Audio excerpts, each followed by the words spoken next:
Why are so many of you guys struggling and contacting me and telling me that you're having a very difficult time closing? There's a common theme here. There's a common theme as to why you're the same people and the same sort of situations keep happening over and over and over.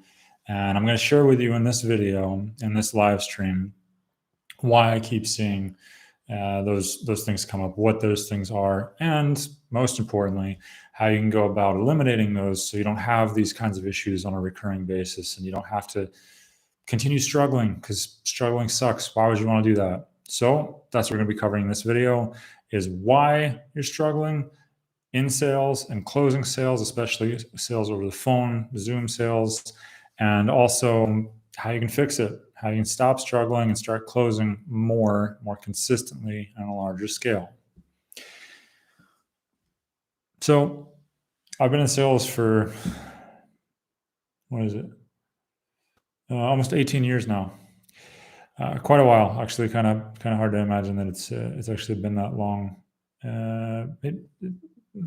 Maybe a little bit less. I think it's like 15 or 16. I think 16 or 17 years. I'd have to count, but it's been a while. I've been doing this for quite some time, and then all sorts of sales, big, small, clients, B2C, with businesses, enterprise, corporate, all that fun stuff.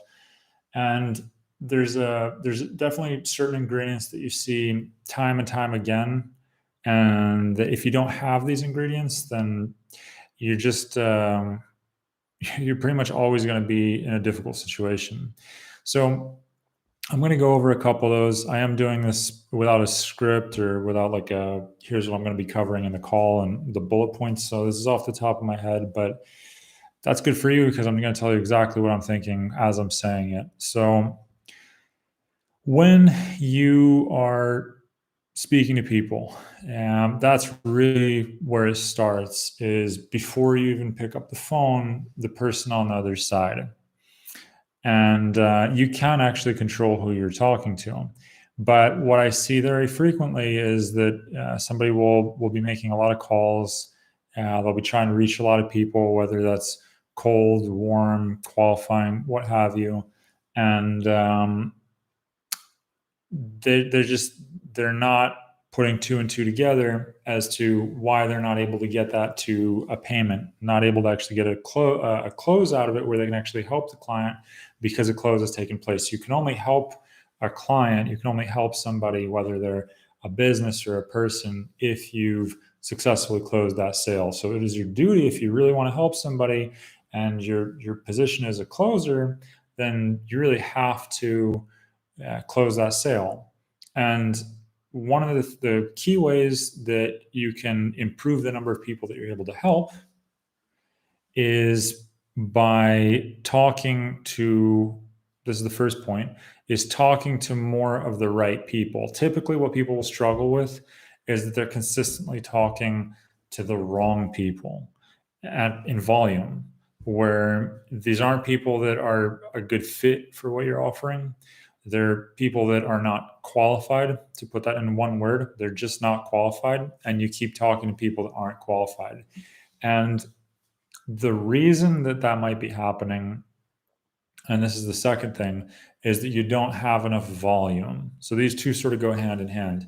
You don't have enough volume. And to bring up your volume, what a lot of people will do is they'll talk to people that to make up for that lack of volume, they'll talk to people that they shouldn't be talking to, that just aren't a fit, that aren't going to close. And even if they did close, they're going to be a nightmare client. So what you kind of want to think about is, if I'm talking to this person and I do end up closing them, what's going to happen after that? Is this going to be a nightmare for my company? Are they going to be a difficult client to service? Are they going to ask me for a refund? Or if it's a product that you're selling, are they going to send the product back because they're just difficult? What kind of a person is it that you're talking to? What kind of people are you talking to? What kind of people are you attracting? So this is really important because there's certain times where you can control this and certain times where you can't. The way that you control it best is if you have good marketing and then you have a good filtering system even before they get to the qualifying.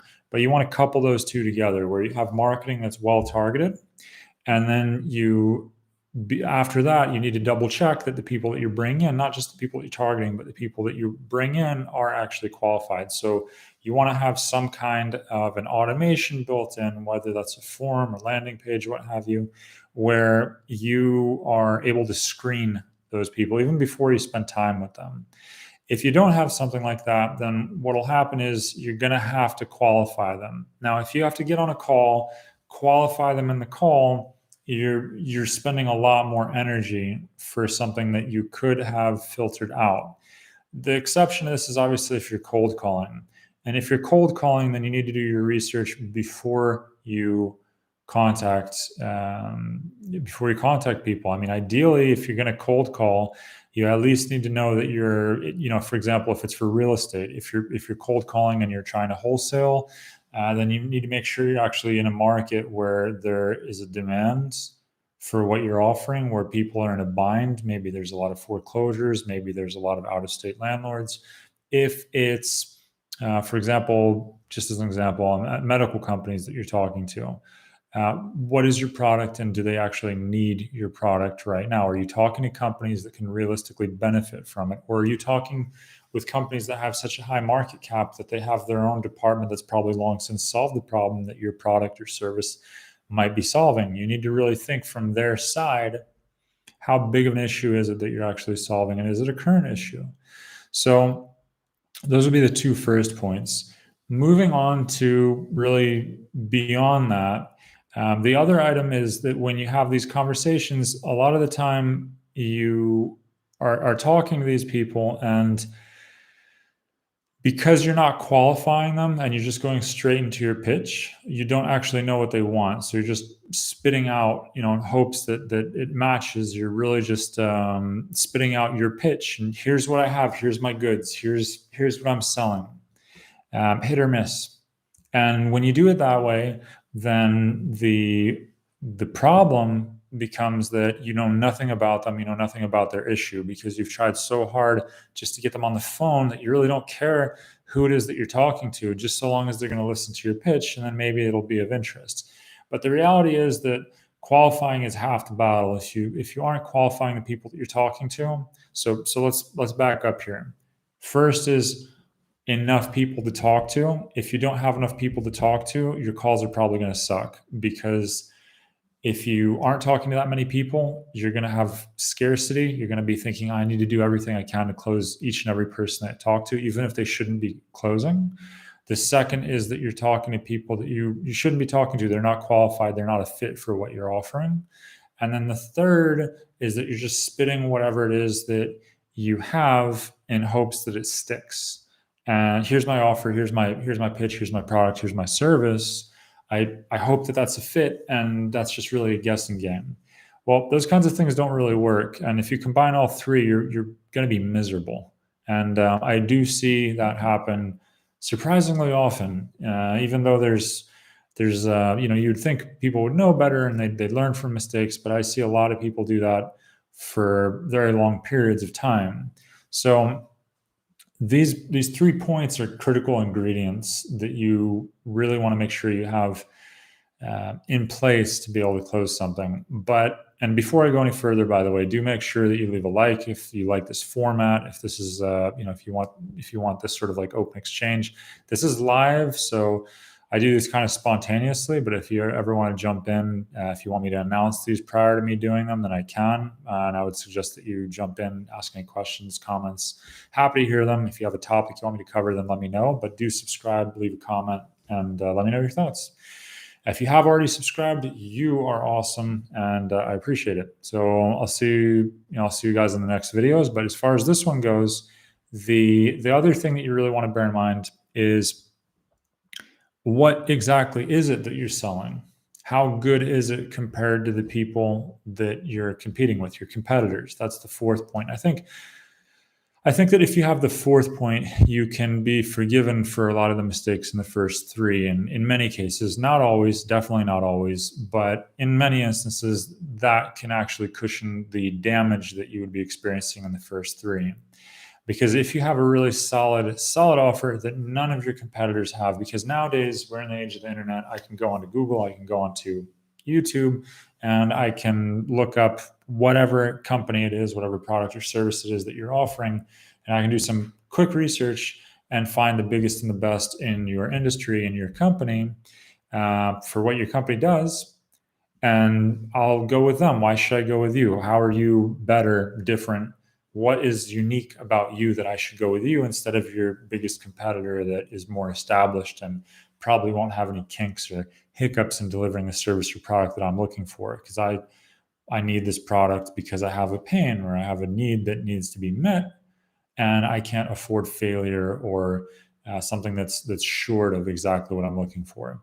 So when you are looking at yourself and you're evaluating your positioning, your service and what it offers, you want to think of it from the customer's perspective in that, well, if I am going to be looking for the best possible way to get this product or service, then how would I feel about this company, the one that you're with, or this product or service that you're presenting to them? Would I be better off, or would it be a no-brainer for me to go to their competitor and go with them instead because they're clearly better and superior? If that answer to that is yes, then you have a fundamental issue where you need to push hard, and you're going to need to do a lot more volume, a lot more qualifying, and it's going to be a lot harder for you to close. So one of the things that you can definitely control is how good is the product or the service that you're representing, whether that's your own company, so then you have complete control, or if it's a company that you're working on behalf of. So how good is their product or service in comparison to the rest of the market? If the answer to that is they're at the tail end of the competitive landscape and they're just not a good fit in that competitive landscape, well, you're going to have a hard time, because constantly over and over, for example, I'm in the digital marketing space, and in digital marketing, if I'm doing Facebook ads, there are a lot of companies that do Facebook ads. So I have to be leaps and bounds ahead and more established. I have to have more testimonials. I have to have a better offer, maybe not better pricing, better value for sure than these competitors that I have. I mean, I would need to be the go-to, and there would need to also be a reason, for example, on Facebook, where they would need to come to me instead of trying to just do it themselves. So when you look at your position in the market, you have to take that to heart. Is just how good is what you're offering? How good is your shit? If it's really solid, then again, you're going to have an easier time with the other points. So moving beyond that, one of the other things that you really want to make sure that you also have is when you're finally talking to people, okay, and whether that's by phone or whether that's on a Zoom call or even in person, in any of those instances, how are you going to demonstrate that value? Because people have a very short attention span, and this would be the fourth point. The fourth point is that if you can't clearly and quickly get to the meat and potatoes of what it is that you're offering and why they should go with you, then what's going to happen is they're going to lose interests.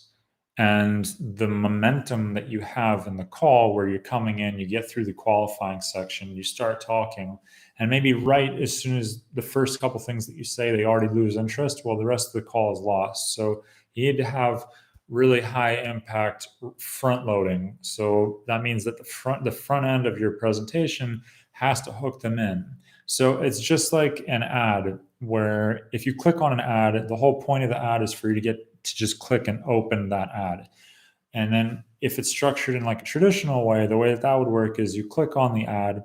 Once you click on the ad, you get to the website. The point of the website is that you read the header, the title. The point of the title is so that you read the subtitle. The point of the subtitle is that you read the first paragraph. The first paragraph is so that you read the second paragraph, and so on and so forth. So here it's similar in that regard, where you want to have it where the beginning of your conversation, your pitch, your presentation is one that's going to make them want to listen to the second part of it, that it's going to tie in, that it's going to be attractive and appealing for them to want to listen to the rest of what you have to say. And that's how your whole presentation should be structured. So one of the things that you're going to want to do is, in many cases, and I would encourage this personally, is to leave the pricing towards the end, because the pricing has to have context. I could say that this this glass here is $50. This is a $50 glass. You have no context. Why would I ever pay $50 for this glass? Well, if I give you context as to why it's worth $50, for example, it's handmade in Italy, blown by a master glass blower in a forge that's been around since the 1700s. It's handcrafted, brought over in person specifically to me as a present, as part of the opening of my company. So this was on the day that we hit our milestone of $2 million per month.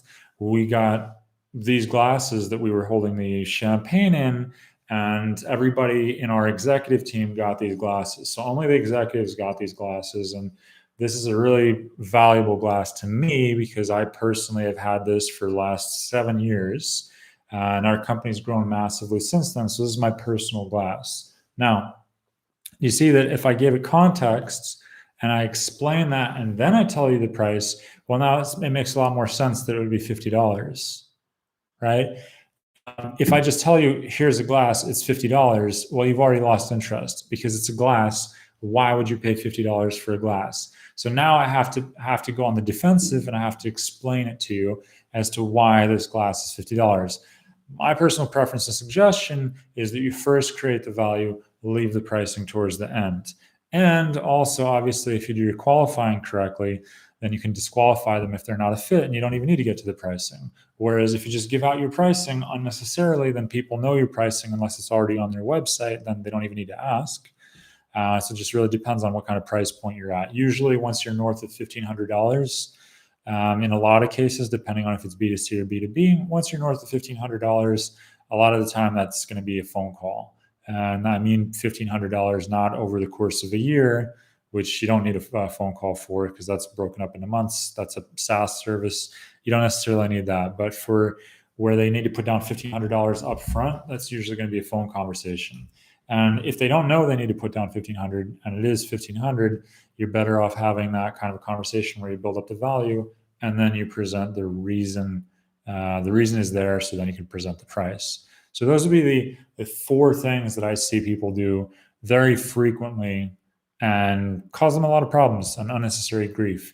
So I hope that if you listen to this, then you're able to implement some of this, and you're not going to experience some of the pain that I see a lot of people experiencing day in and day out. Again, if you find value in this, subscribe, leave a comment, leave a like, so the YouTube algorithm can get this out to more people.